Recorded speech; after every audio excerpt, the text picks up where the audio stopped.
ready? Are you ready? Are you with it? Yeah, we with it. Big time players make big time plays. Big time players make big time plays. Big time players make big time plays. Big time players make big time plays. Go hard, go hard, go hard, go hard, go hard, go hard, go hard, go hard, go hard, go hard, go hard, go hard. Good morning, everyone. You are listening to Bayou Rugby on Gift Time Rugby Radio Network. My name is Gifte Bailu, but you can call me Gift Time. I'm here to give you all the news and information that is happening in the rugby world here in Louisiana, the southeast region of these beautiful United States, and at the national level. About 15 to 20 minutes for you to listen to on your lunch break or while you're on the road. But guys, it's great to be back on the podcast. This is my second season of doing this, and if you've never heard of us, welcome to being able to listen to us for the first time. We've actually upgraded a few things since the last time we were on. First and foremost, it changed the web host, so we have a whole new place to be able to listen to it. Change the song opener, as you can hear. Change the day that we post. Change the time, which is Tuesday and Thursdays at 11:30 a.m. The only thing that we did not change is that we are still providing you the same information and myself. If you guys want to be part of the show, you can tweet us at Gift Time Rugby. That's with 2 T's, not 1. Get it right. And we also have a Facebook page, Gift Time Rugby Network. That would make sense. Facebook page, like Gift Time Rugby Network, something like that. Anyways, guys, we got a nice little show for you. We're actually going to keep it moving along. Today, we're going to go over some of the games that happened this past weekend here in Louisiana and in the southeast region. Also, we will look over one of the newest announcements USA Rugby made this past week and how it will affect the rugby environment. This is Gift Time on Bayou Rugby with the Gift Time Rugby Radio Network, and I will be right back.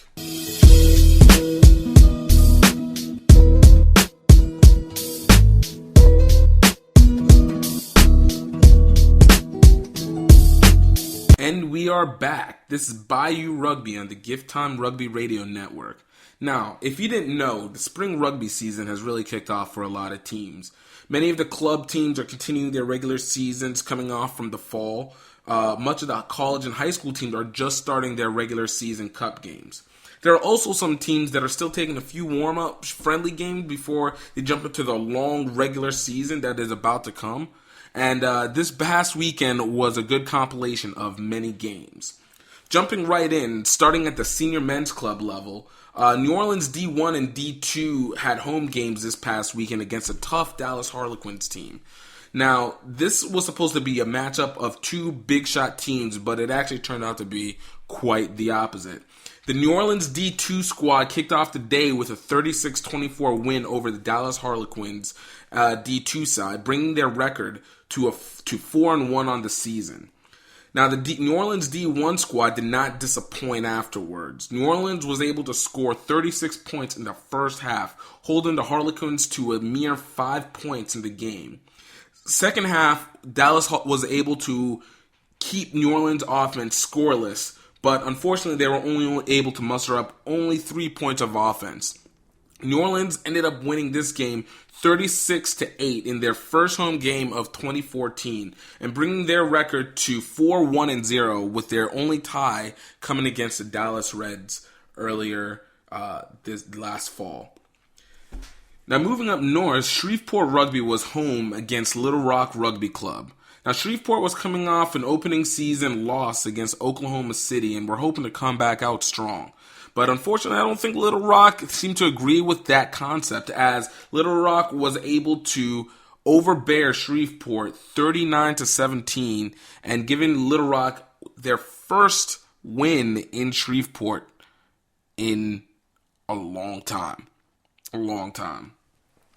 Now, lastly, in the senior club side, Baton Rouge was visited by the St. Louis Ramblers. Now, if you are unaware of your U.S. rugby history, and don't worry, most people are, The St. Louis Ramblers are the second oldest rugby senior club in the U.S. The oldest one is only the New York Rugby Club. This was a friendly for both teams, Baton Rouge and St. Louis, but definitely a chance for both sides to be able to warm up their game before beginning their cup seasons. Now, St. Louis was able to go up 17-7 at half against Baton Rouge, but Baton Rouge did not want to let go. Big plays by Baton Rouge center Bobby Schuster and rookie prop Ben Gordy brought Baton Rouge to within 4 points near the end of the game.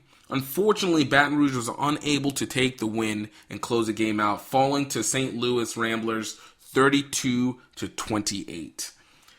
Now, moving to the college ranks, we had some exciting matchups and some big wins that occurred from there.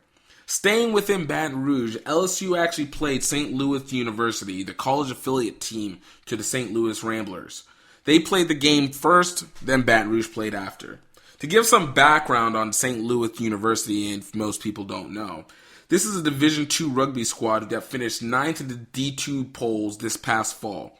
They hosted the first round of the inaugural D2 National Championship playoffs and made it to the Elite Eight, but eventually fell to soon-to-be D2 National Champions Minnesota Duluth. Fun fact, Minnesota Duluth also had played University of Louisiana Lafayette in the first round and defeated them there, but it's nice to know that there was the line of competition within it. This was looking like this would be a great match between the two. I don't think LSU thought the same, as LSU racked up 47 points on the St. Louis University.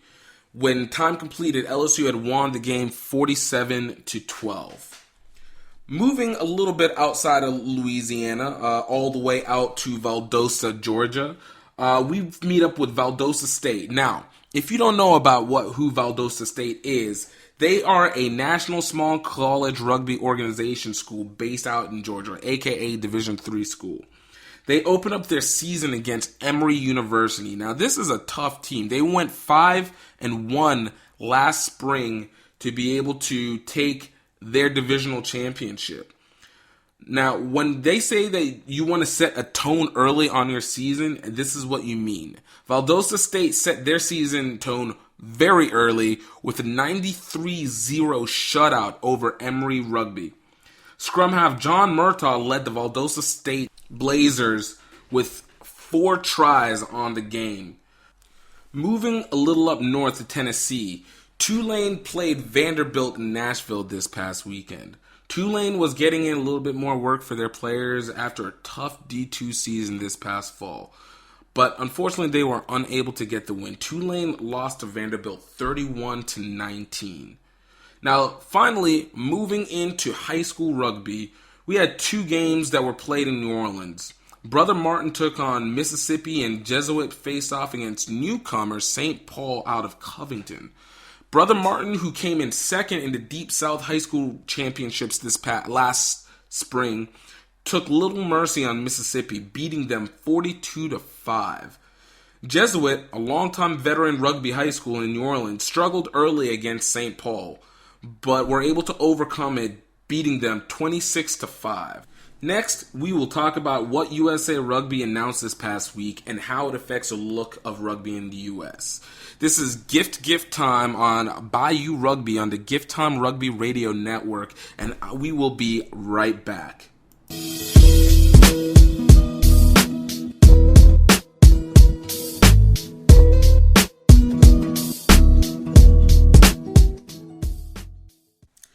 Here we are. Welcome back. This is Gift Time, and we are at the final segment of the show. I know. It feels like no time at all has gone, but unfortunately, we do have to have come to an end. But not before we talk about what USA Rugby put out last week. Now, we know that the growth of rugby is very, very dependent on where the youth is standing at. And so we have to give a lot of commemoration to them for putting out at least something that builds on that growth. Now, that being said, I have to say that the new high-performance player pathway that USA Rugby put out was not too bad. It was impressive. I've always said that one of the things that make rugby more interesting to newcomers is at least people knowing what is the highest level they can go to. Obviously because we don't have a professional rugby league out here, we only have international rugby as our far pinnacle, but there's never been a really defined means of getting to that program. USA Rugby was able to put out this player pathway that takes you from essentially high school rugby and matriculates you up through to the Eagle side, whether you're going through sevens or through the 15 side and all the way through. Now, one of the things that I did have an issue with when it came to this, came to the player pathway, was the fact that it appeared that the college side is being more and more mitigated than it used to be. I've always been a big believer that here in the U.S., college, the succession of rise to the top should always lead through college, whether it's going, elementary school, middle school, high school, college, club, professional, or high school to professional or international, however you want to look at it. But with this method, they really do show an emphasis on doing through the age rate system that takes you in through from high school and can propagate you all the way through. Now, they gave you some options that come from the club side, like if this was shown 4 or 5 years ago, would have made perfect sense for me because now I would have had an idea of what to do with it.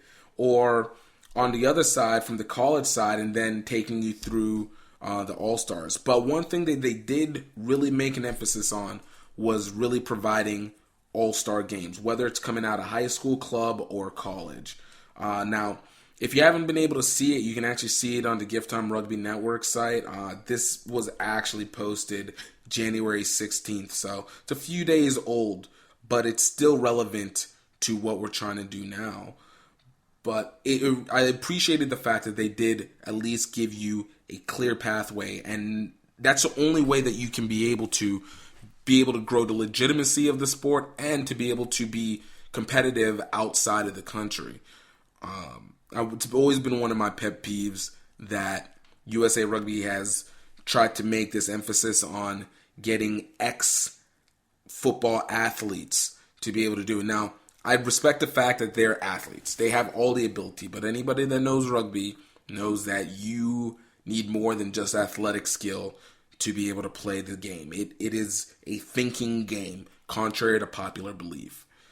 But at least with this, it will give us a chance to be able to see kids who are in rugby from a young standpoint and have been there for a while, be able to go through and move up in the system. We know here in Louisiana, we had one Cameron Falcon who's been through the age rate system and is a player for the U.S. Eagles, or has at least played for the Eagles select side. So it works. But hopefully this is something that they can be able to build on. It still has some tweaks. But guys, this is my time. We're coming up to the end of the show. I want to thank you for listening. Please, please, please continue to let us know how to improve and what we should talk about. We want to hear from you. You can get back in contact with us on Twitter at GiftTimeRugby, on Facebook at facebook.com/GiftTimeRugby. You can find us on Tumblr, gifttimerugbynetwork.tumblr.com, but, it's all up to you. My name is Gift Time Ebelu, and you guys continue to live the rugger life while growing rugby. You guys have a great day. Peace.